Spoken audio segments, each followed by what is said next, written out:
Tá tudo bem, gente? Vai ficar melhor ainda. Queria que você abrisse sua Bíblia em Efésios capítulo 1. Efésios capítulo 1. Essa é uma noite onde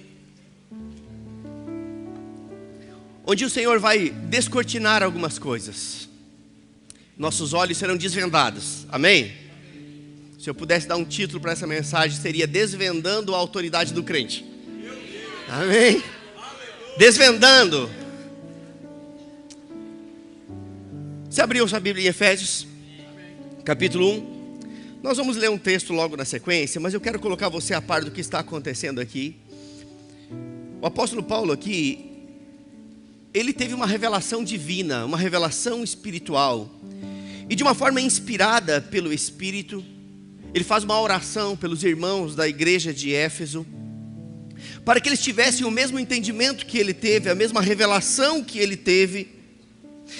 E Paulo, na verdade, ele teve uma revelação da autoridade que Deus deu por meio de Cristo Jesus à sua igreja. Quem é a igreja aqui? Amém. Se você congrega, você é a igreja. Se você não congrega, você é um desigrejado. Existe uma diferença entre desviado e desigrejado. Desviado saiu do caminho do Senhor. Desigrejado está sem igreja. E quando Jesus voltar para buscar a sua igreja, talvez ele veja a igreja subir. Comecei arrochando já, né? Vai recebendo e vai dando risada. E ninguém vai achar que é com você. Vai dando glória. Não geme, não chora não. Vai dando glória, amém? Aleluia.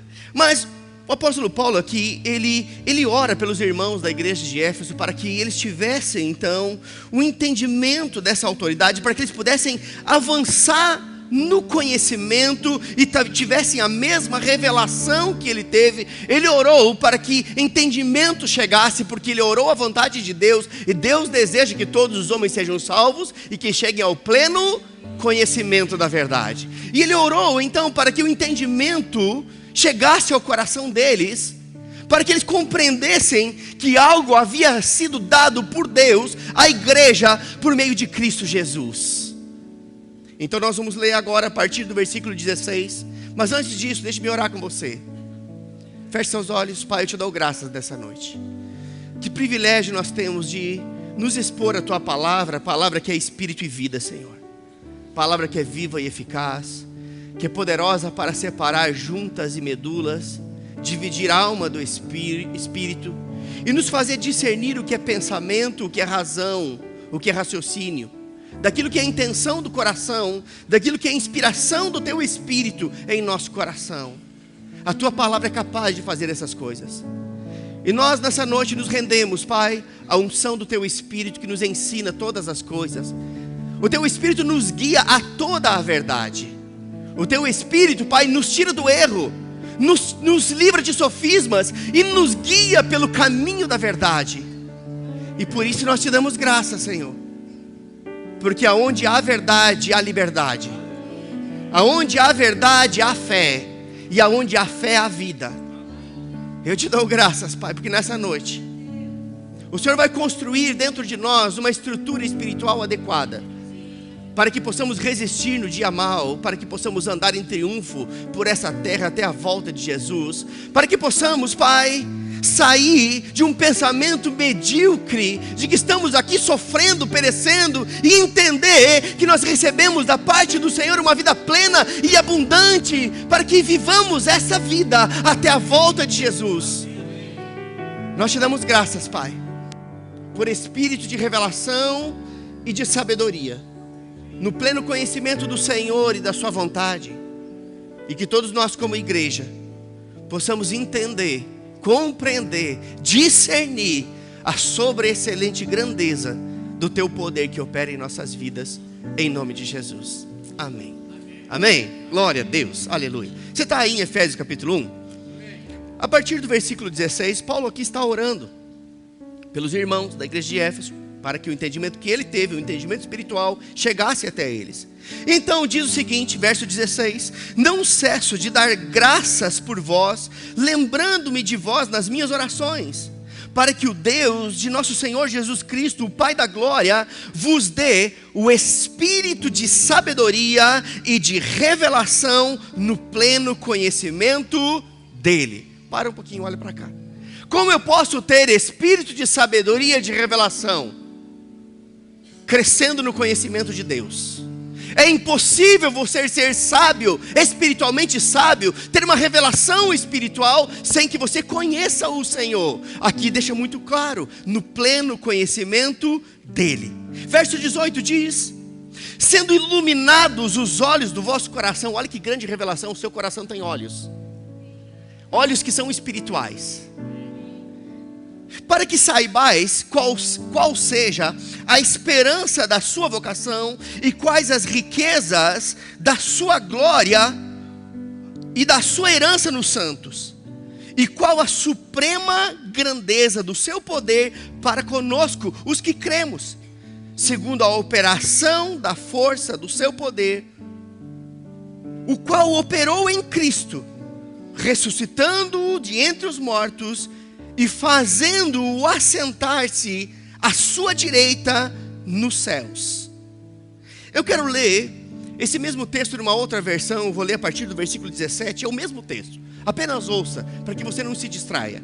Diz o seguinte: e peço ao Deus de nosso Senhor Jesus Cristo, o Pai glorioso, que dê a vocês o seu Espírito, o Espírito que os tornará sábios e revelará Deus a vocês, para que assim vocês o conheçam como devem conhecer. Ei, existe uma forma certa de conhecer a Deus. Para que assim vocês o conheçam como devem conhecer.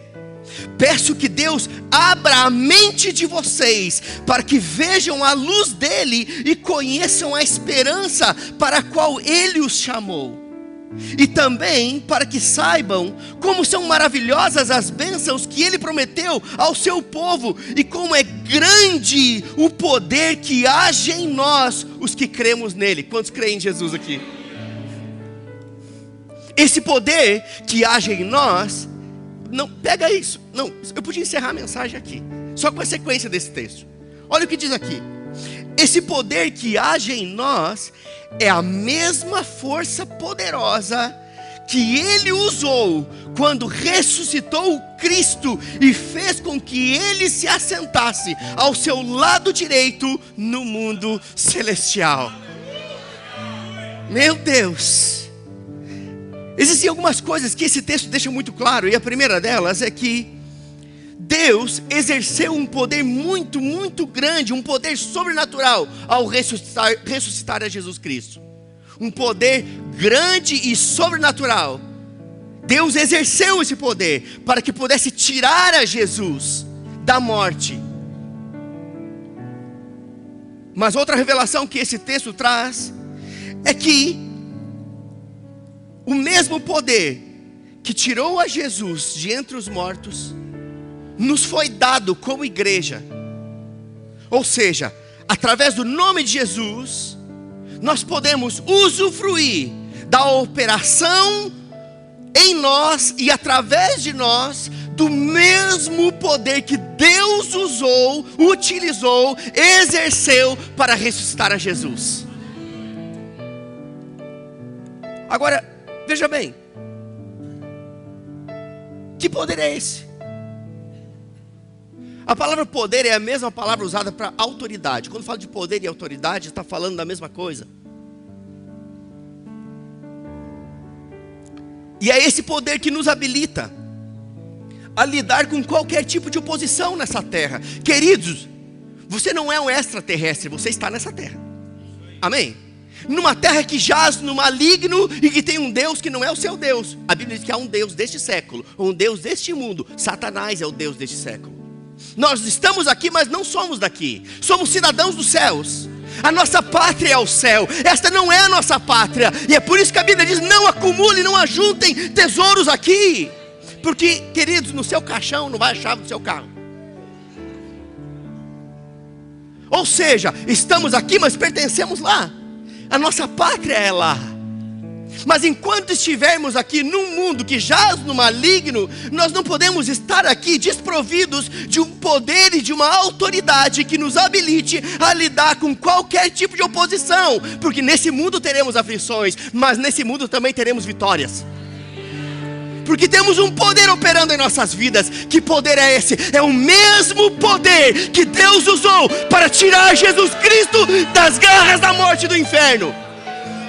Aleluia, aleluia. Sabe qual é o problema? É que muitos na igreja não usam essa autoridade por ignorância. O que é ignorante? Ignorante não é uma pessoa grossa. Ignorância é falta de conhecimento. Ignorância é desconhecer sobre um assunto. E eu sou muito ignorante em muitos assuntos. Existem muitos na igreja que não usufruem desse poder, não usam dessa autoridade pelo simples fato de que são ignorantes, ou ignoram esse poder porque não o conhecem. Agora veja bem, há ainda outros na igreja, e esses estão numa condição ainda pior. Alguns na igreja que ficam perdendo tempo tentando descobrir o nome dos demônios, enquanto poderiam investir o mesmo tempo tentando descobrir o poder que há no nome de Jesus. Qual é o nome? Da onde você veio? Se fosse um demônio medo, de onde você vem, para onde você vai? Sabe de uma coisa, queridos? A única vez na Bíblia, o único relato da Bíblia que Jesus pergunta o nome, não é porque ele queria saber o nome, é porque ele queria revelar a quantidade de demônios. E então ele diz: como é o seu nome? Legião é o nome. Legião significa 6.000 demônios. Sabe qual é a mensagem que está embutida ali? Não era porque Jesus queria saber o nome, ele queria demonstrar o tamanho do poder suficiente para expulsar 6.000 demônios de uma única vez. Era só isso. Como é seu nome? Eu quero saber o nome de demônio algum.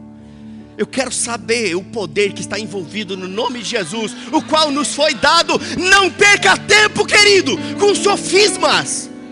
Sabe, se eu pudesse entrar nas livrarias evangélicas e dar arrancar um tanto de livro que fica enchendo os crentes de sofisma. Vai ler a Bíblia, crente. Se você não sabe escolher os livros que você deve ler, não leia nenhum, leia a Bíblia. É o melhor livro que existe. E sabe o que a Bíblia vai dizer? Vai dizer que o poder que Deus usou para ressuscitar Jesus está sobre você. Aleluia. E então você vai conhecer o poder que opera na vida daqueles que creem. Quantos creem aqui?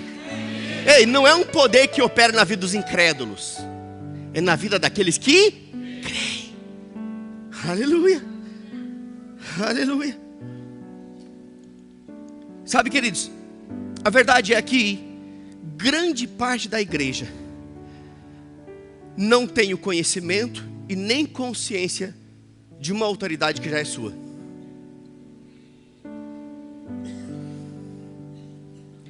Porque não conhece, logo não tem consciência. Agora veja bem, a autoridade do nome de Jesus, ela nos pertence, quer tenhamos consciência disso ou não. Ela já nos foi dada. Conhecendo essa verdade ou não conhecendo essa verdade, ela já nos foi dada. Qual é a diferença então?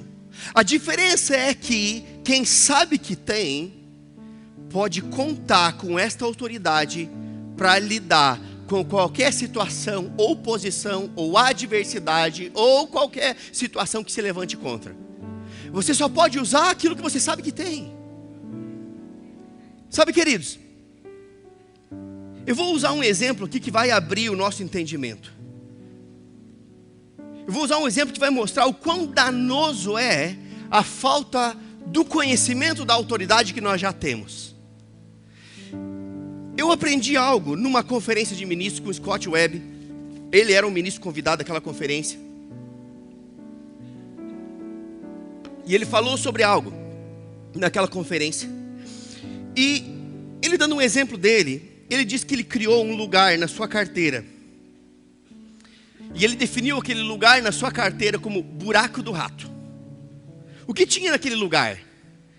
Tinha algum valor que ele deixava escondido dele mesmo, para que ficasse ali, para que num momento, talvez, de necessidade, quando ele precisasse, ele tinha um recurso disponível, em um lugar separado, era uma reserva para uma necessidade especial. Ele definiu isso como o buraco do rato. E eu guardei aquilo, e eu criei o meu buraco do rato. Está aqui, meu buraco do rato. Já pensou você... Não, deixa eu dar outro exemplo aqui. Quantos são guiados pelo Espírito aqui? Quantas vezes o Senhor me guiou a ofertar na vida de alguém? E eu podia dizer, mas Senhor, eu não tenho nada. Mas no buraco do rato tinha. E sabe de uma coisa? Quando Deus nos guia a ofertar na vida de outra pessoa, não é porque a outra pessoa precisa, é porque você precisa. Deus precisa te libertar. Deus, Ele quer dar acréscimos na sua vida, porque a Bíblia diz que aquele que semeia, colhe. E não é só semear na igreja. Talvez a maior necessidade está sentado do seu lado. Mas se você tem o buraco do rato, ali você sempre vai ter uma semente. Mas se você se pegar sem gasolina, você tem o buraco do rato, e ali vai ter uma semente. E se você for para o supermercado, e você talvez... Cadê? No buraco do rato vai ter uma semente. Vai ter algum valor. O que eu estou querendo dizer com isso, querido? Que quando houver alguma necessidade, algum imprevisto, ali também estará o recurso. Olha só. Então eu decidi fazer, ou seguir o exemplo de Scott Webb. Mas eu me lembro que no início desse hábito, eu nem lembrava que havia algum dinheiro lá, porque na verdade eu não era acostumado a fazer isso.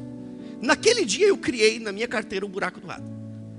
Mas eu não estava habituado. E eu acabava esquecendo que havia algum recurso ali. E algumas vezes eu até me privava de usufruir daquele recurso em alguma necessidade, porque eu não lembrava que ele estava ali. Ou seja, eu não podia usá-lo porque eu havia esquecido dele. Eu havia ignorado que ele estava comigo e que era meu. Na verdade, eu, por ignorância de um valor que já era meu, eu fiquei privado de usá-lo. Está entendendo? O que isso tem a ver com a mensagem? Tudo. Aquele valor já era meu, antes e durante, e até mesmo enquanto havia necessidade, ele já era meu. O que eu estou querendo dizer é que esta é a estratégia do diabo. É te manter na cadeia da ignorância a respeito de uma autoridade que já é sua. Ela não será dada, ela já foi dada. Jesus, ele não vai morrer de novo, ele já morreu, e ele já ressuscitou, e ele já deu. Sabe qual é o problema da igreja? A igreja fica esperando que Jesus faça coisas que ele já fez. Coisas que estão prontas, disponíveis, e que nós nos apropriamos dela pela fé. E a falta de conhecimento deixa muitos crentes com uma postura de mendigos espirituais. Me dá, me dá, me dá, me dá. E eu fico imaginando Deus, filho, já é seu, já é seu, já é seu. Eu já te dei. Esta é a estratégia do diabo. Assim como eu era privado de usar algo que já era meu, porque eu na verdade havia esquecido, eu estava ignorante acerca de algo que eu já tinha, e passei alguns apertos, porque eu não estava acostumado.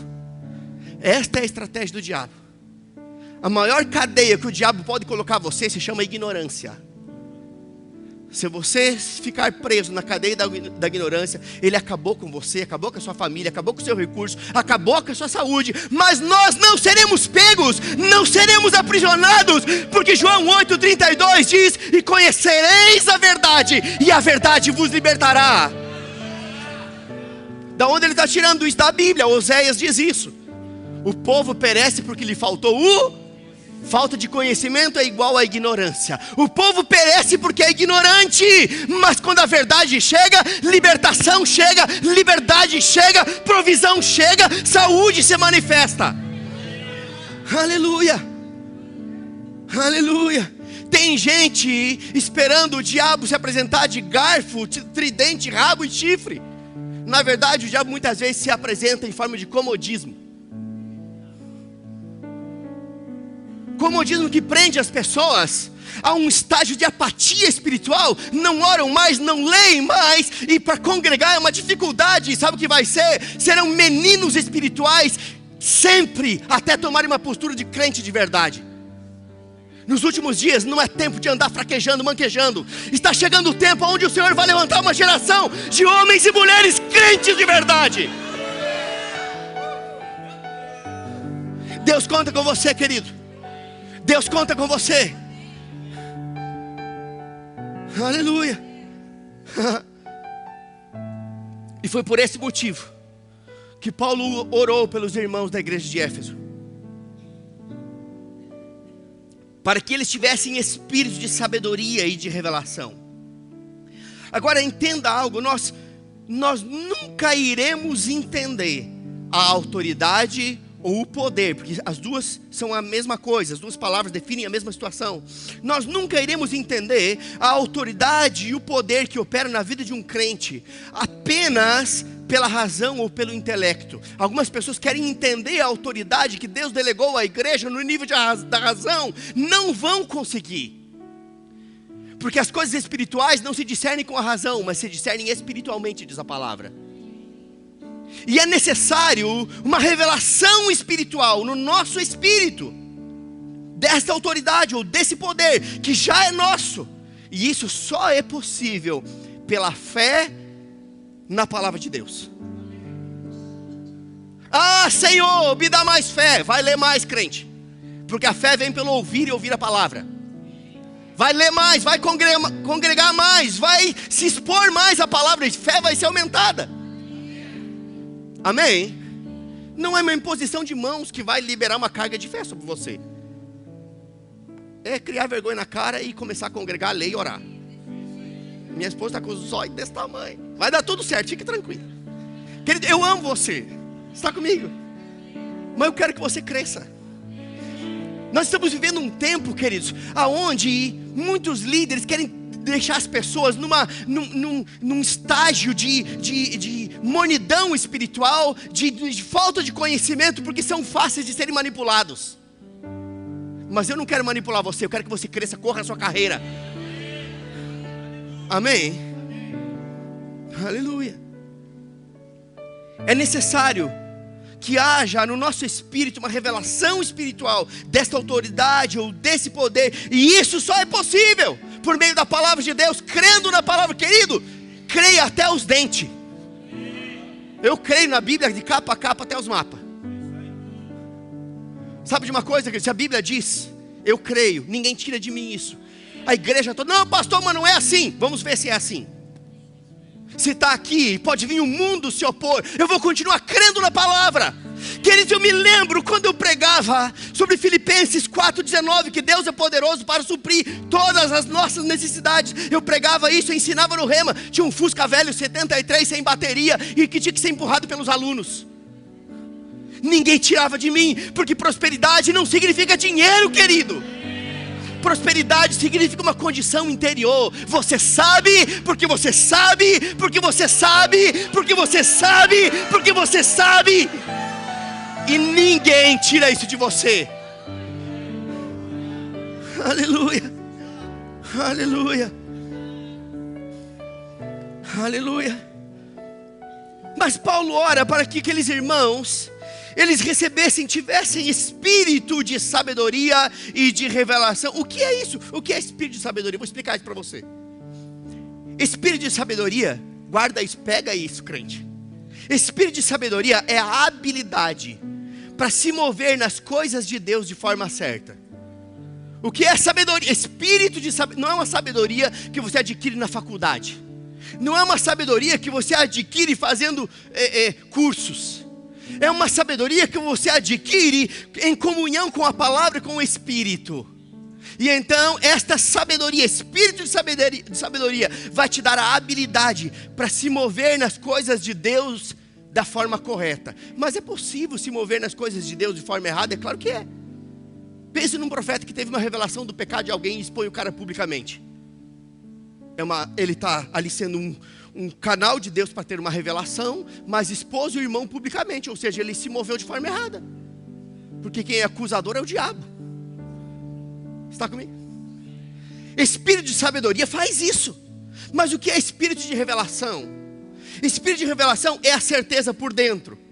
Não é uma certeza na mente, é uma certeza no seu coração. É uma certeza por dentro de que aquilo que a Bíblia diz é uma verdade absoluta e é um fato imutável. Sabe de uma coisa, queridos? Contra fatos não há argumentos. E o que está escrito nesse livro é um fato, não vai mudar. Céus e terra passarão, mas a palavra não passará, antes se cumprirá. Porque Deus vela pela sua palavra para cumprir. Ele não é homem para que minta, e nem filho de homem para que se arrependa. A palavra é a base para tudo. Deus sustenta todas as coisas pela palavra do seu poder. Hebreus 1:3 diz isso. Ela é um fato imutável. Se você tirar a palavra da sua vida, acabou para você. Está comigo? Aleluia. Aleluia. Agora, Paulo também orou para que os olhos do entendimento fossem iluminados, para que eles compreendessem que Deus tinha um chamado para cada um deles. Ei, deixa eu dizer algo para você. Deus tem um chamado para você. Ah, eu não tenho chamado. Tem sim, tem, mas tem mesmo. Seu primeiro chamado, ministro da reconciliação. Você foi chamado para reconciliar o homem com Deus, apontar o caminho. Jesus é o caminho, a verdade e a vida. É seu chamado, querido. Ah, eu não tenho chamado. Pai, me revela. Já está revelado, querido. Faça o primeiro e os outros serão revelados. Tem gente querendo saber se é apóstolo, profeta, evangelista ou mestre. Seja um ministro da reconciliação e o seu chamado vai ser revelado. Dá o primeiro passo e o segundo é uma consequência. Amém? Deus quer que nossos olhos do entendimento sejam iluminados para que compreendamos que Deus tem um chamado para mim e para você. Amém? Sabe que um dia eu cantei uma música do 4x1 que diz: eu tenho um chamado. Acabou para mim. E quando eu cantei aquela parte, irei onde queres que eu vá, aí eu ia dizer ferrou, não ferrou nada. Aí é que glorificou. Estou aqui. Que bênção. Amém? Mas sabe, queridos, nessa oração, Paulo deixa claro a importância de conhecer a grandeza do poder. Diga, grandeza do poder. O texto não diz que é um pequeno poder, um médio poder, ou só poder. Diz que é grandioso, sobreexcelente grandeza. E Paulo, ele deixa claro a importância de conhecer a grandeza do poder que opera na vida daqueles que creem. Quantos creem aqui? Está pronto para operar na vida daqueles que creem. Agora, na versão da Bíblia, a mensagem diz que esse poder que opera na vida daqueles que creem é um poder sem limites. Que poder é esse que opera na vida daqueles que creem? É um poder sem limites. É por isso, queridos, que lá em Marcos 9:23 diz que tudo é possível ao que crê, porque naqueles que creem existe um poder que opera neles, um poder que é sem limites. É um poder que ressuscitou a Jesus de entre os mortos, o levou às alturas, o colocou à destra do Pai e agora opera na vida sua e da todo aquele que crê. É um poder sem limite. E é por isso que a Bíblia diz: tudo é possível ao que crê e nada é impossível para Deus. Se você juntar isso, acabou, já era. Diga, tudo é possível porque eu creio, e nada é impossível para o Deus que eu sirvo. Você quer mais o quê? O que mais você quer? Ah, eu não sei se vai dar. Vai! Só não vai se não está na Bíblia. Não espere que Deus faça algo que não está revelado na sua palavra, porque Deus vela pela sua palavra e não pelas suas vontades. Ah, Senhor, na tua palavra diz que o Senhor supre cada uma das minhas necessidades. Eu necessito tanto de um iPhone 7. Vai crescer, crente. Isso não é necessidade, isso é futilidade. E Deus tem compromisso com necessidade, não com futilidade. É uma futilidade boa, mas não é necessidade. Você está comigo?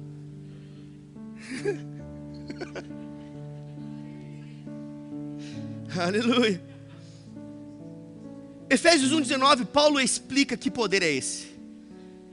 Apenas ouça.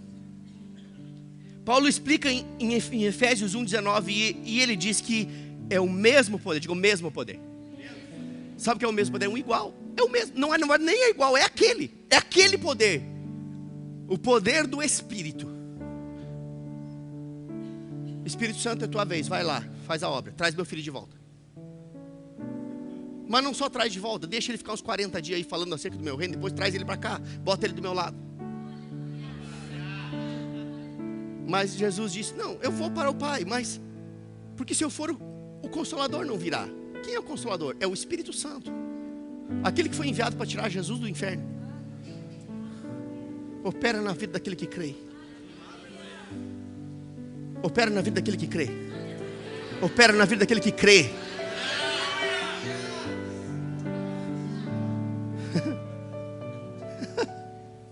De fato, há um poder sem limites operando na vida daqueles que creem. Paulo então diz que é o mesmo poder que ressuscitou a Jesus de entre os mortos. E eu quero levar você para um outro texto, para você compreender melhor que poder foi esse. Abra sua Bíblia em Mateus 27.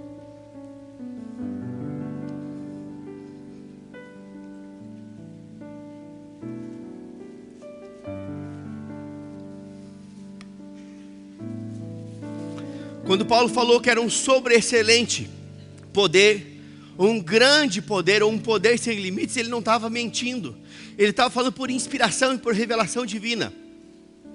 E esse texto que nós vamos ler, ele vai nos fazer compreender melhor que poder é esse, que operou tirando Jesus da morte. Versículos 51 ao 54. Mateus 27, 51 a 54. E eu fiquei tão feliz quando vi aquela última música, que fala que a terra estremeceu. E diz que o sepulcro se abriu. Mas vou dizer uma coisa, não foi o sepulcro, foram os sepulcros. Os sepulcros. Para um pouquinho, vamos ler. Vai dar tudo certo. Olha o que diz aí. Verso 51. Diz assim: e eis que o véu do santuário se rasgou em dois, de alto a baixo. Eu falei isso no culto passado, quem lembra? Se você não lembra, é porque você estava ou distraído ou não estava no culto. Nem uma coisa nem a outra é boa. Segura aí, vai dar tudo certo. Diz o seguinte: eis que o véu do santuário se rasgou em dois, de alto a baixo. E a terra, o que aconteceu com a terra, gente? A sobreexcelente grandeza do poder que opera na vida daqueles que creem estava operando aqui. Poder suficiente para fazer a terra tremer.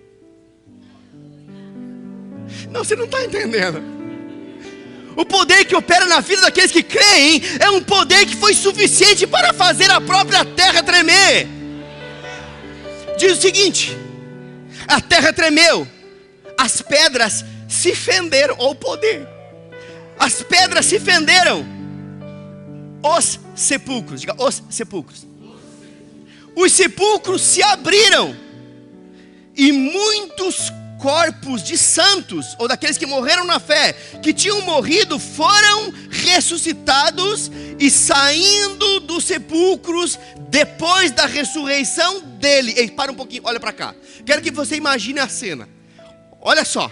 Diz que Jesus ressuscitou e os outros vieram de carona.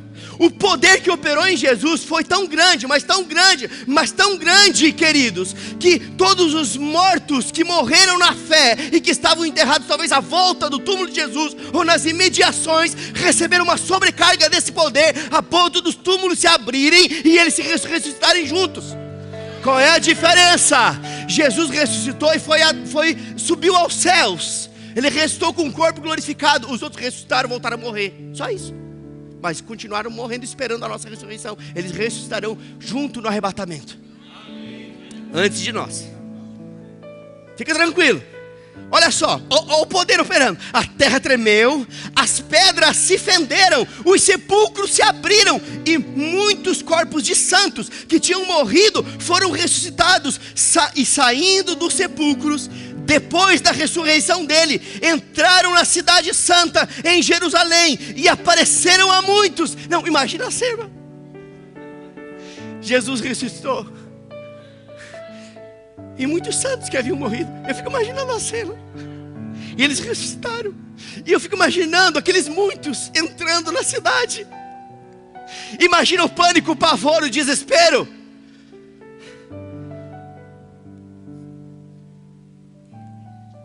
Verso 54 diz: ora, o centurião e os que com ele guardavam Jesus, vendo o terremoto.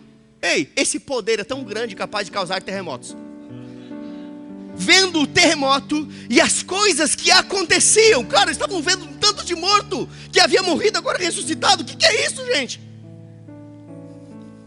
Tiveram grande temor e disseram, o que eles disseram? Verdadeiramente, este era o Filho de Deus. Sabe por quê, queridos? Que aqueles que viram tudo o que estava acontecendo, declararam essa verdade, porque eles viram um poder que operou na ressurreição de Jesus, que foi capaz de tremer a terra, fender as pedras, ressuscitar os mortos, a ponto deles entrarem na cidade. Rapaz, não tem jeito. Até agora a gente não estava acreditando, até agora a gente trabalhou contra, mas verdadeiramente este é o Filho de Deus. Sabe o que eu quero dizer com isso? Que esse mesmo poder que operou em Jesus, tirando ele das trevas, esse poder operando na vida de qualquer crente, não vai deixar dúvida. E as pessoas dirão, verdadeiramente esse é um homem de Deus, verdadeiramente esta é uma mulher de Deus, verdadeiramente esse é um jovem de Deus. Sabe por quê? Porque você vai impor as mãos, os doentes serão curados. Você vai impor as mãos, os cativos serão libertos. Porque o poder de ressurreição vai operar na sua vida. E as pessoas dirão, verdadeiramente, este é um filho de Deus, este é um homem de Deus. Por causa de você, não por causa do poder que opera em você. Aleluia. É o poder de Deus. Eu estou empolgado, querido. Aleluia. A palavra me empolga muito. Oh, aleluia.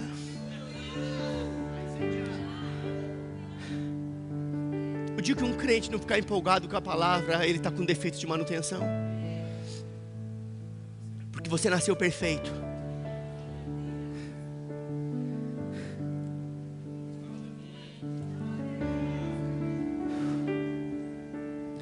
O dia que a gente pregar sem empolgação na palavra, porque nos tornamos religiosos.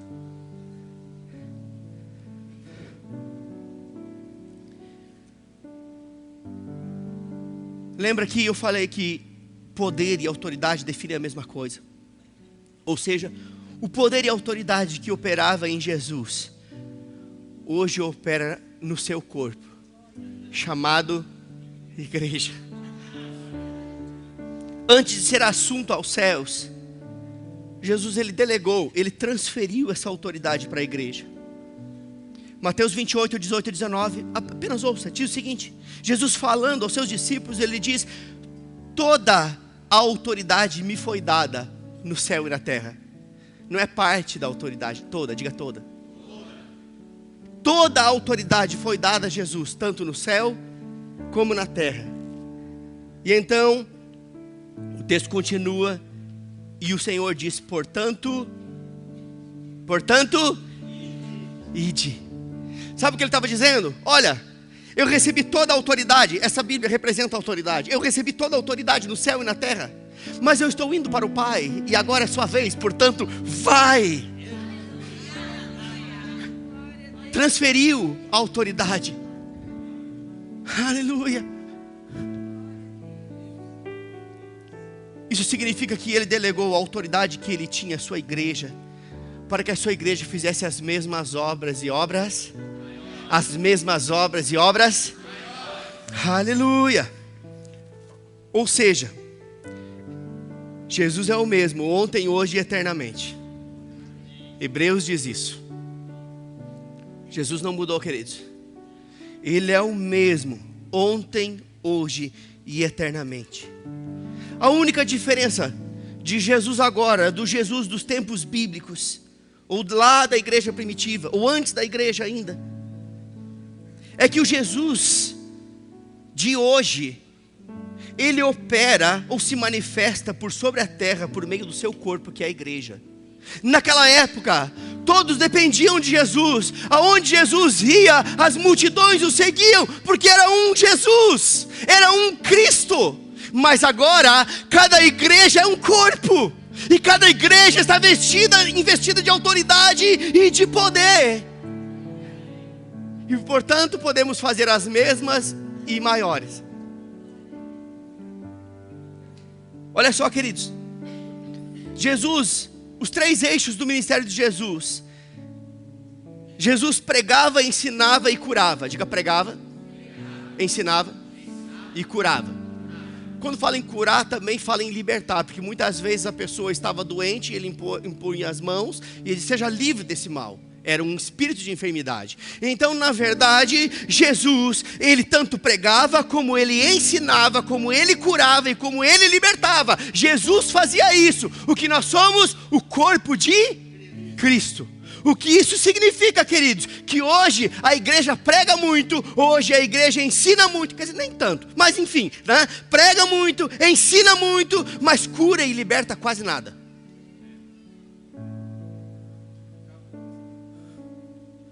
Prega muito, ensina muito, mas cura e liberta quase nada. Mas eu creio firmemente no meu coração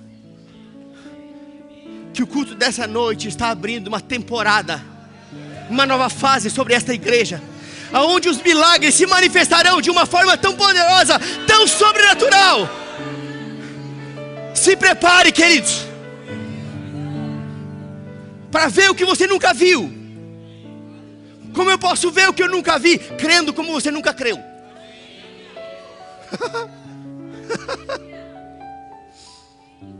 Aleluia.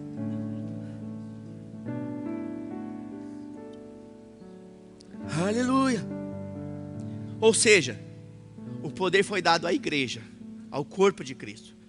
Então, se você congrega, logo você faz parte de um corpo chamado igreja, a qual tem autoridade delegada por Deus para pregar, para ensinar, mas também para curar e para libertar. Amém? E você está esperando o quê? Você está esperando eu te liberar, querido? Vai e faça o que tem que ser feito. Ah, se o pastor não me liberar, eu não posso pregar.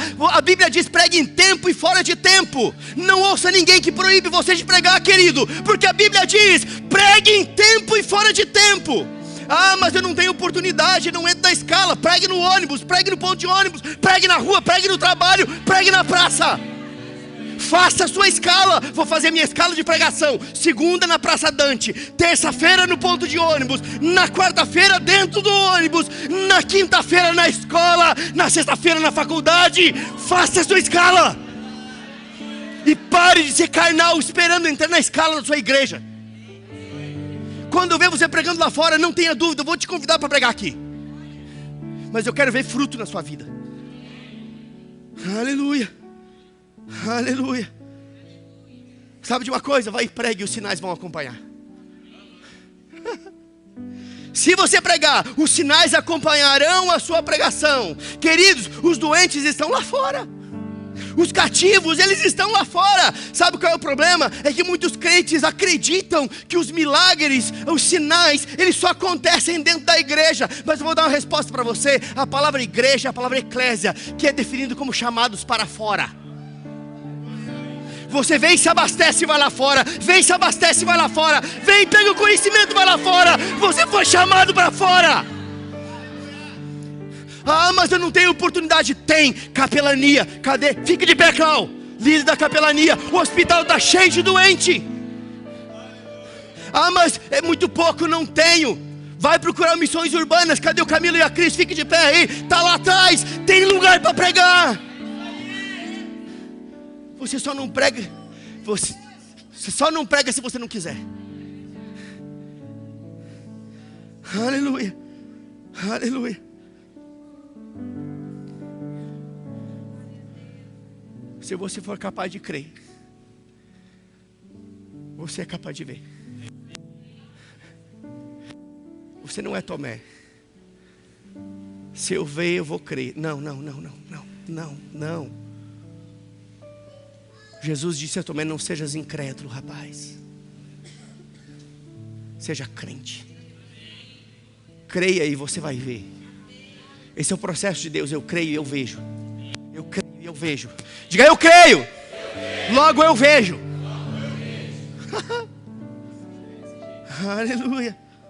Sabe, quando a gente começar a crer e a agir de acordo com a Bíblia, os nossos olhos começarão a ver as coisas acontecerem. Primeiro passo, crer. Segundo passo, agir. Terceiro passo, ver. Crer, agir e ver. Eu não vejo nada. Comece a crer. Primeiro passo. Eu ainda não estou vendo. Comece a agir. Porque a fé tem uma voz. A fé tem uma ação. E então seus olhos verão. Amém? Aleluia. Aleluia. Sabe, queridos, meu desejo é que você saia todos os dias da sua casa como um garimpeiro. Um garimpeiro de milagres. Um farejador de oportunidades. Onde, Senhor? Com quem, Senhor?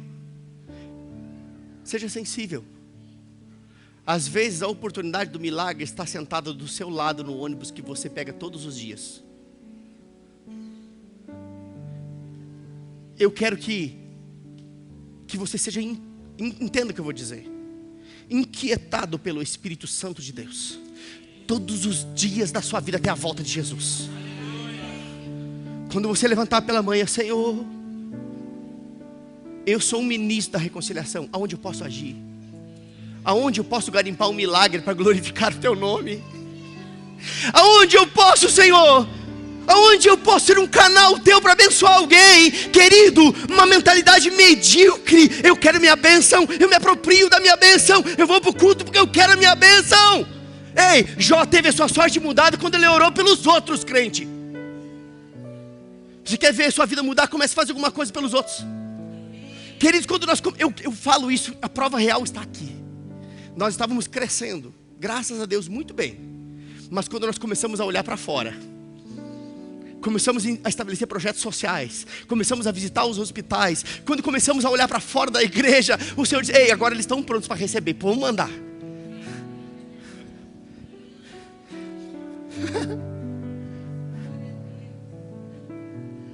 Aleluia. Diga: eu sou um agente de milagres. Tomara que isso não tenha sido dito apenas da boca para fora. Sabe, queridos, um agente não pode ter uma mente de espectador. O espectador quer ver, o agente quer fazer. Eu quero ver. Comece a ser um agente de milagres. Comece a ser um canal para Deus fazer através de você. Aleluia. Nós sabemos, queridos, que o diabo veio com uma proposta: matar, roubar mas também sabemos que Jesus veio para nos dar vida e vida mas mais do que isso, Ele veio para desfazer as obras do diabo. Veio para matar, roubar e destruir, tem problema. Jesus veio para dar vida, para restituir, para devolver, restaurar. Jesus veio. Mas agora Jesus está sentado à destra do Pai e nós estamos aqui como igreja. Não é responsabilidade dele, é nossa responsabilidade. Deus operando através da sua igreja, que é o seu corpo. Amém? Aleluia. Pelo simples fato de que fomos chamados para fazer as mesmas obras e obras. Sabe, queridos, tem muito crente que tem curiosidade de saber quais são as obras maiores. Eu não vou pedir para você levantar a sua mão, não. Quais são as obras maiores, Senhor? Eu quero fazer as maiores. Eu quero as maiores, Senhor. Ei, faça as mesmas e depois você pensa nas maiores. Enquanto você pensar nas maiores, não fará as mesmas. E enquanto você não fizer as mesmas, também não fará as maiores. Amém? Você está me amando ainda? Eu espero que sim. Aleluia. Sabe, queridos, uma coisa é fato: o Senhor não nos chamaria para fazer as mesmas obras sem que antes Ele nos capacitasse para isso. Deus não iria comissionar alguém sem antes dar a essa pessoa a habilidade, o poder delegado, a autoridade delegada para fazer isso. Sabe de uma coisa, queridos? É a unção que nos capacita. A unção nos capacita. O nome de Jesus, Ele nos qualifica. E a palavra é suficiente para nós. A unção, ela nos capacita. O nome de Jesus nos qualifica. E a palavra é suficiente. Aleluia.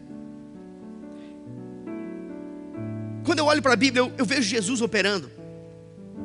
Mateus 8,16 diz que uma multidão de endemoniados e doentes foram trazidos a Jesus. É interessante que nós queremos as pessoas que estão saradas, curadas. Que bênção, irmão. Agora pense uma multidão de endemoniados. Deve ser uma cena não muito agradável. Não era um endemoniado. Tem crente que corre de um endemoniado. Jesus tinha uma multidão de endemoniados, mas não só isso, de lambuja, de sobremesa tinha uma multidão de doente. E diz que foram trazidos a Jesus, e Jesus com a palavra. O que Jesus usou? Jesus usou o que, gente? Ele não usou a campanha dos 42 dias.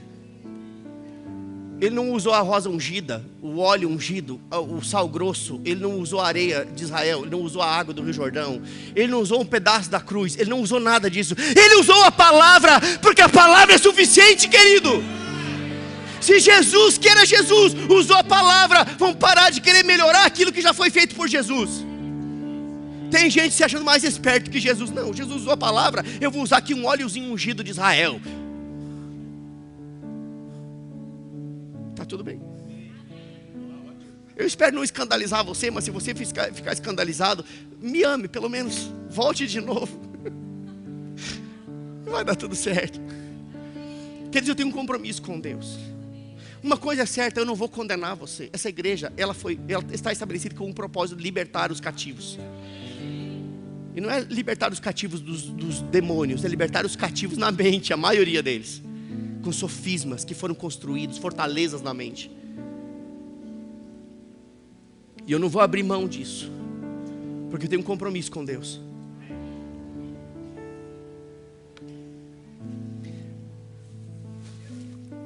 Agora, a Bíblia diz que com a palavra ele expulsou todos os demônios, curou todos os enfermos.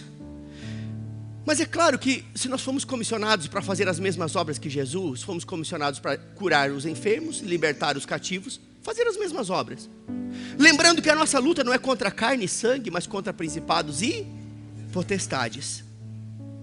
Mas eu quero lembrar algo a você. Primeiro que principados e potestades, ou espíritos malignos, são os maiores causadores de problemas na vida das pessoas. E quando nós vamos trabalhar ou orar por um enfermo, nós lidamos puramente com o espírito de enfermidade que está tocando, não com a pessoa. Porque a nossa luta não é contra pessoas. Então hoje não pega cabelo, vai ficar de joelho, entrevista. Nada disso não. Está comigo? A gente lida com o demônio, com o espírito maligno, só isso. Agora veja bem. Se a nossa luta é contra principados e potestades, que são os causadores da maioria dos males que afetam as pessoas, eu quero lembrar você de algo que está escrito em Lucas 10:19, que diz o seguinte: eis que vos dei autoridade. Está falando com você, querido. Eis que vos dei autoridade para pisar serpentes e escorpiões, e sobre todo o poder do inimigo. Todo é todo. Todo o poder do inimigo, e nada vos fará dano algum. Mas é a retaliação, pastor querido. Fique com a palavra. Eu te dei autoridade para pisar serpentes e escorpiões, e para lidar com todo o poder do inimigo, e nada vai te causar dano. Mas e se causar? É porque você não ficou em fé naquilo que a Bíblia diz. Você se protege com a palavra. Amém? Aleluia. Agora, isso só é possível porque nós estamos em um lugar em Cristo. Nós estamos acima do poder das trevas. Porque Efésios 2:6 diz que nós estávamos mortos em delitos e pecados, mas uma vez que aceitamos a Jesus, fomos ressuscitados juntamente com Ele, fomos vivificados juntamente com Ele. E Efésios 2:6 diz que Ele nos fez assentar nos lugares celestiais em Cristo Jesus. É uma posição espiritual. Não, mas eu estou sentado aqui na igreja. Como é que está dizendo que eu estou sentado com Cristo? Querido, enquanto você estiver sentado na igreja, você está sentado com Cristo, porque aqui é o corpo de Cristo. Amém? Assentado com Cristo é uma posição espiritual de autoridade. Agora, que posição é essa que Cristo está? Porque se nós estamos assentados com Cristo, eu preciso saber onde Cristo está. Porque se eu estou com Ele, Aonde Ele está? Eu preciso entender onde Jesus está, porque se eu saber onde Ele está, eu também sei onde eu estou, porque eu estou com Ele. Confundi você? Espero que não. Eu quero que você lembre que nós começamos essa mensagem falando da oração de Paulo pelos Efésios, para que eles compreendessem o poder que estava disponível para operar na vida daqueles que creem. Efésios, o livro que mais usado para seminários de batalha espiritual, o que menos fala é de lutar contra demônio. Ele começa falando que nós temos uma posição em Cristo. Começa falando que nós temos uma autoridade em Cristo. Começa falando que existe um poder que opera na vida daqueles que creem, que é o mesmo poder que restou Jesus de entre os mortos. E depois lá no fim diz, nossa luta é contra principados e potestades. Mas aonde nós estamos? Olha só. Efésios 1:20, acompanha comigo.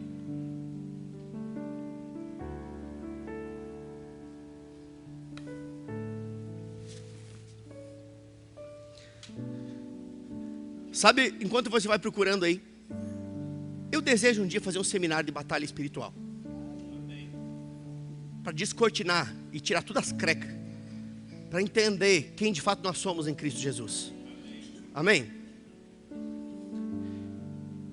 Efésios começa falando da nossa posição em Cristo Jesus, mostrando quem somos nele, a autoridade que temos nele. Discorre todo o capítulo, e lá em Efésios 6, o texto mais usado para falar de batalha espiritual, diz que nós devemos nos fortalecer no Senhor e na força do seu poder. E depois vem dizendo que a nossa luta não é contra carne e sangue, mas contra principados e potestades. E vem dizendo, resista firme na fé, fé no que? Fé na palavra. Como é que nós vencemos o diabo? Ficando com a palavra. Como é que nós vencemos o diabo? Resistindo na palavra. É crendo que aquilo que a Bíblia diz é mais importante e é maior do que qualquer oposição. E o livro de Efésios termina dizendo, eu peço que vocês orem por mim para que a porta da palavra se abra. Ele não pediu para lutar contra demônio, pediu para orar para que a porta da pregação se abrisse. Você está comigo? Olha onde Jesus está. Versículo 20 diz o seguinte, é Paulo orando, e aqui então ele diz, este é o poder, ele vem falando do poder que está sobre a igreja, que foi dado à igreja.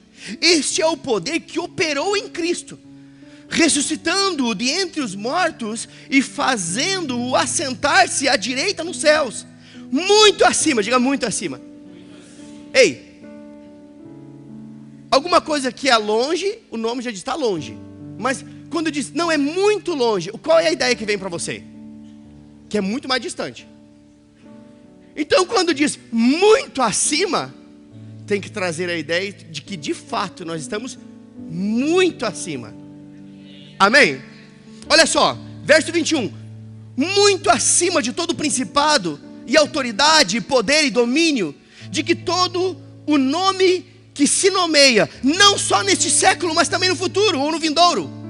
E sujeitou todas as coisas debaixo dos seus pés. Eu quero que você lembre que está falando de Cristo aqui. Sujeitou todas as coisas debaixo dos pés de Cristo. O que nós somos? Diga, eu sou o corpo. Um corpo tem pé? Então pega a revelação aí. Sujeitou todas as coisas debaixo dos seus pés, para ser o cabeça, porque Cristo é o cabeça da igreja. Para ser o cabeça sobre todas as coisas, o deu à igreja. Ou seja, a posição que Jesus está, a autoridade que está sobre ele, sobre o nome dele, ele deu à igreja. Ele delegou para a igreja, façam as mesmas obras. Eu estou indo para o Pai, eu cumpri o meu propósito, eu fiz o que tinha que ser feito, agora é com vocês. Mas vocês não serão liberados de qualquer forma. Eu estou delegando a vocês o mesmo poder que operou na minha vida, quando os mortos ressuscitaram através das minhas mãos, quando a água se multiplicou em vinho, o mesmo poder que me fez andar por sobre as águas, o mesmo poder que fez os cegos enxergarem, o mesmo poder que fez os surdos ouvirem, o mesmo poder que quando eu morri, foi lá e me tirou daquela situação e me deu vida novamente. Deu à igreja. Verso 23 diz que é o seu corpo, o complemento. Ei, está falando que a igreja completa Cristo. Ele é o cabeça, nós somos o corpo. Que é o seu corpo, o complemento daquele que cumpre tudo em todas as coisas. Cristo, Ele precisa da igreja para agir nessa terra. Porque a igreja completa Cristo. Cristo é o cabeça, nós somos o corpo. E todos os principados e potestades foram sujeitados aos pés da igreja, ou seja, aos seus pés. Está comigo? Eu desejo que você nunca mais tenha medo do diabo. Nunca mais você seja afrontado pelo diabo. Nunca mais você ceda às sugestões do diabo. Basicamente o que esse texto está dizendo, queridos, é que Deus ressuscitou a Cristo e lhe deu poder e autoridade sobre todos os poderes das trevas. Mas também esse texto está dizendo que Cristo deu esse poder e essa autoridade para a igreja, que é o seu corpo. Agora entenda, queridos, se Cristo está acima de todo o poder das trevas, nós acabamos de ler isso, e nós estamos com Ele, logo nós também estamos acima de todo o poder das trevas, acima, muito acima de todo o principado, de toda a potestade, de toda a obra das trevas. Jesus está, nós estamos assentados com Ele. Ei, deixa-me dizer algo para você. A Bíblia deixa claro que Jesus foi ressuscitado e colocado à direita do Pai. A direita significa uma posição de autoridade máxima depois daquele que está no centro. A destra do trono do Pai, a direita posição de autoridade, assentado num trono. Trono é um lugar de alguém se assentar investido de autoridade. Este é Jesus. Mas a Bíblia diz em Efésios 2:6 que Deus nos ressuscitou juntamente com Cristo e nos fez assentar com Cristo nos lugares celestiais, acima, muito acima de todo o principado, potestade e qualquer obra das trevas, qualquer demônio do século passado, do atual e do futuro. E é por isso que nós podemos falar que o maior habita em nós. É por isso que nós podemos falar que o vitorioso habita em nós. Eu queria que você ficasse de pé nesse momento.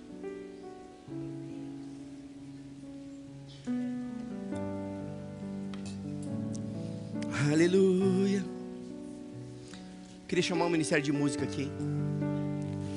Nós vamos cantar uma música e depois eu quero orar aqui, queridos. Eu quero orar aqui para que você possa receber da parte de Deus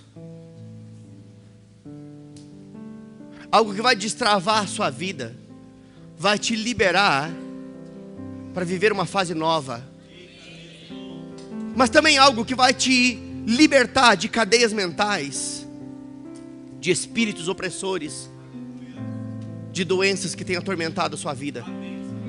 Porque a enfermidade é uma doença e nós como igreja estamos acima de toda doença, acima de todo espírito, acima de todo principado e potestade, porque estamos em Cristo.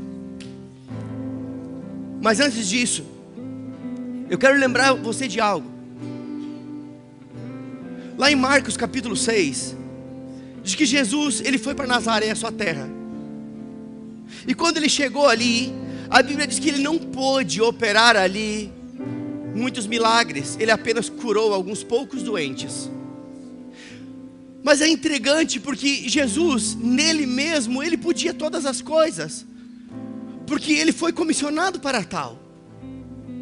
Mas Marcos 6 diz que ele não pôde operar grandes milagres, apenas curou poucos doentes, porque eles o viam apenas como o carpinteiro, o filho de Maria. Esse não é o carpinteiro, o filho de Maria?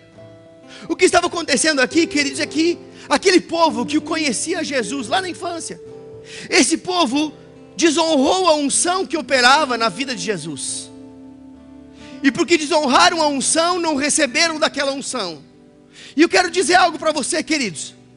A unção que você reconhece e a unção que você honra, é desta unção que você recebe. Eu não estou dizendo que você vai receber esta unção, mas é do poder que opera por meio desta unção que você vai receber. Eles não receberam um milagre porque não reconheceram a unção que operava em Jesus, porque o viam como carpinteiro, o filho de Maria. E a Bíblia diz que eles foram incrédulos, e porque foram incrédulos, logo não receberam.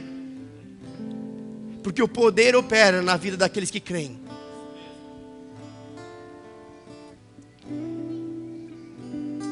O que eu estou querendo dizer com isso?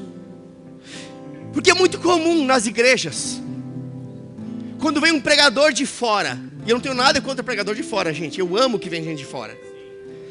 Mas é interessante que os membros da igreja, eles colocam muito mais expectativa em quem vem de fora do que quem é de dentro. E isso é um grande erro que você faz. Sabe por quê? Porque aquilo que vai te alimentar, aquilo que vai te suprir, aquilo que vai te deixar de pé, aquilo que vai te fortalecer espiritualmente, é aquilo que você recebe todos os cultos da sua igreja, com os ministros da sua casa, que te conhecem. E eu vou dizer algo para você. Nós estamos completando 4 anos de igreja aqui. E eu sei, queridos, eu sei que muitos aqui deixaram de receber, porque olharam, não, esse é o pastor local, esses são os pastores auxiliares, eu vou esperar vir o fulano de fora. A unção que você honra é desta unção que opera na sua vida. Eu não estou trazendo isso para condenar você. Não. Nós temos um povo tão excelente aqui, queridos. Tão excelente, mas tão excelente. Mas eu estou querendo despertar você, para você nunca colocar sua expectativa no homem. Nunca, mas coloque a sua expectativa na unção que opera sobre a vida dele e sobre a palavra que ele está pregando. A unção que opera sobre a vida dele e a palavra que ele está pregando. Coloque a sua expectativa na unção e na palavra, e você vai ter aquilo que você precisa. Amém? Aleluia. Eu estou finalizando aqui antes de orar, mas eu quero lembrar você, Marcos capítulo 16 diz que os sinais acompanharão aqueles que creem. Quantos creem aqui? Sinal algum acompanha incrédulos. A Bíblia diz que os sinais acompanham aqueles que creem. Em meu nome expulsarão demônios, falarão novas línguas. Falar em línguas. É isso aí mesmo. Não igual, é a língua que o Espírito Santo colocar no seu coração. Pela fé, aqueles que creem. Aqueles que creem expulsarão demônios, falarão novas línguas, pegarão em serpentes. Não está falando de pegar em cobra aqui, gente. Está falando uma linguagem figurada para espíritos malignos, pelo amor de Deus. Se beberem alguma coisa mortífera, não lhes fará dano algum. E porão as mãos sobre os enfermos, e eles serão... Jesus disse isso aos seus discípulos. Seus discípulos saíram, eles foram pregar. E a Bíblia diz, logo lá no versículo 20, que saindo eles pregaram por toda parte, cooperando com eles o Senhor e confirmando a palavra com sinais que os acompanhavam. Ou seja, eles pregavam cura acontecia, pregavam libertação acontecia, porque os sinais acompanham, testificando a veracidade da palavra de Deus. Agora eu vou dizer algo para você, a palavra foi pregada nessa noite. E Deus quer operar nessa noite na vida de algumas pessoas aqui. Aleluia, aleluia. A minha palavra para você é: não seja como Tomé, não seja incrédulo, seja crente. E então, querido, eu tenho certeza de uma coisa: essa noite talvez seja a noite onde aquilo que você tanto esperou vai acontecer. Já está pronto para você. Aleluia. Deixa-me dizer algo para você. Eu vou convidar aqui algumas pessoas para virem à frente. Talvez você se encaixe em uma dessas situações. Mas antes disso, eu quero contar um testemunho para você. Alguns anos atrás, eu estava numa determinada cidade que não era Caxias do Sul. Eu não vou falar o nome porque essas mensagens são gravadas e eu não quero expor ninguém. Mas eu estava numa determinada cidade. E lá eu preguei, ministrei a palavra, falando acerca do poder curador de Deus por meio da sua palavra. Que Jesus já levou sobre ele mesmo toda a dor e enfermidade, que aquilo não pertence mais aos crentes. E eu me lembro que eu preguei, ensinei aquela palavra. E depois disse: se você está sofrendo com alguma doença, alguma enfermidade, esse é o dia onde Deus vai operar na sua vida por meio da sua fé na palavra, naquilo que Cristo já fez. E era uma igreja que não estava habituada a ouvir isso. Eu fui convidado a pregar lá. E ninguém veio à frente, ninguém. E eu não gosto de ficar forçando a barra. Mas eu disse, se alguém aqui tiver alguma doença, alguma enfermidade, esta manhã, era numa manhã, é a manhã onde Deus vai operar na sua vida e você vai sair daqui curado. E havia um espírito de apatia no meio daquela igreja. E daqui a pouco, uma pré-adolescente, ela devia ter uns 12 anos no máximo, ela atravessa o corredor e ela vem assim. Eu me lembro como se fosse hoje, aquele dia, uma perna torta para trás, mais curta, e ela veio assim, vagarosamente até a frente. A igreja tudo sentada, observando aquela menina atravessar o corredor. Eu olhei para ela e disse, Senhor, não podia ser uma unha encravada? A dor de cabeça seria tão mais fácil. Mas o Senhor estava querendo quebrar a religiosidade e a incredulidade daquele povo. E veio aquela menina, eu coloquei ela sentada numa cadeira. E eu fiz uma pergunta para ela, se eu orar por você, o que vai acontecer? E ela instantaneamente disse, eu vou ser curada. Eu botei ela sentada, eu estiquei os pés dela, as pernas dela, me ajoelhei na frente dela. Eu amei aquela criança, eu amei aquela menina, com o amor do tipo de Deus, porque a fé opera pelo amor. E eu me lembro que eu me ajoelhei na frente dela, eu estiquei as pernas. Eu disse, Senhor, eu preguei a tua palavra a respeito de cura. E a Bíblia diz que os sinais acompanham, testificando a veracidade da tua palavra. Portanto, na autoridade do nome de Jesus, e respaldado pela tua palavra, que diz que Jesus já levou sobre ele toda dor e enfermidade, eu dou uma palavra de ordem a essas pernas. Pernas se endireitem agora, se tornem perfeitas agora, em nome de Jesus. E a perna torta daquela menina fez assim, diante dos olhos de todos. Ela se endireitou, e ela cresceu. E aquela menina ficou de pé. E instintivamente eu disse, agora corra. E ela começou a correr em volta da igreja. Aquela igreja, ela incendiou, porque aquela menina, ela era uma pessoa comum do meio. Eles viram aquela criança crescer no meio da igreja, daquele jeito, defeituosa. E eles viram um milagre ia acontecer diante dos olhos deles. E eu disse, alguém mais? Veio mais duas senhoras, com problema na coluna. Eu não posso me mexer, faz anos. Eu botei as mãos nas costas dela e disse, seja curada agora, em nome de Jesus. Se abaixe. E uma senhorinha fazia assim, e pulava, ele fazia assim, e pulava. E a outra pegou carona na mesma fé, e tá. E então, eu disse, alguém mais? Eu caí na asneira de perguntar de novo. E quase que a totalidade da igreja veio à frente, porque eles tiveram que ver para crer. Mas sabe qual é a proposta de Deus? Creia para ver.